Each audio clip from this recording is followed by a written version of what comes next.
Hi, I'm Laura Caudry and I'm the community developer in Ghost Recon Wildlands.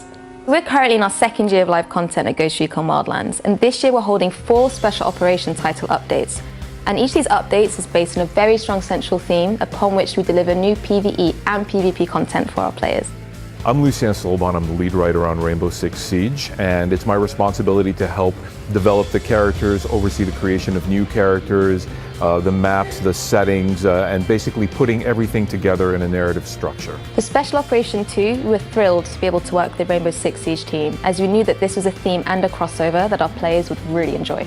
I think the really great thing about working with the Ghost Recon team was not only the respect that they showed for our operators, but just seeing Ghost Recon and Rainbow Six sharing the stage, 2 worlds just combined. It was kind of like the realization of an inner geek moment. The reason why you get into video games are for like these little moments where you can just have fun with the characters that that you're putting so much work into.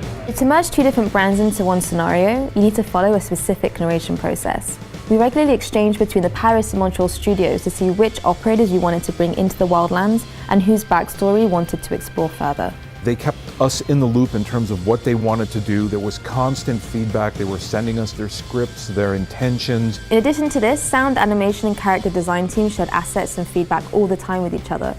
So both teams paid great attention to the sound design with Kavira's Lucin gun and our PvP class Surgeon's weapon. It was really cool seeing how we were able to merge our 2 worlds together, and additionally how the Rainbow Six Siege team, they were able to develop the backstory of the operators within the Wildlands. In Rainbow Six, we don't have a lot of opportunities to explore the deep narrative of the characters and how they interact. So when Ghost Recon gave us this possibility of working with having Kavira and Valkyrie there, we sort of were able to play a lot more with who the characters were and a deeper part of their backstory. When we started discussing with the Rainbow Six team about which operator we wanted to explore, it was super easy to decide. Both teams were on the same wavelength with a massive consensus for Kavira. We already established in her backstory, she grew up on the streets, she grew up in the favela, she had a rough childhood. We established she had a big family. So there was already room there in which Ghost Recon could step in and actually play with that. And that's why we were able to introduce a brother and somebody that was doing undercover work and somebody that Kavira would actually be willing to fight for when her bio just sort of only touches upon that. So in Ghost Recon, the reason why the Rainbow operators are there is because Kavira's gone off the reservation. Nobody knows why.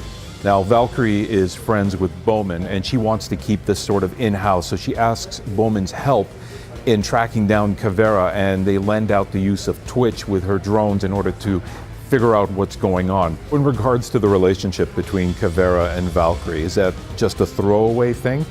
At this time we really can't say, but just let's say that we don't like leaving any loose threads lying around.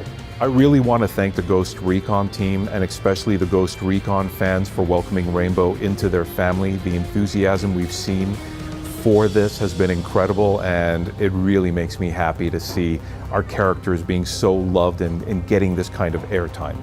It's been so much fun working on this update, and we hope that our players enjoy all of the new content of Special Operation 2.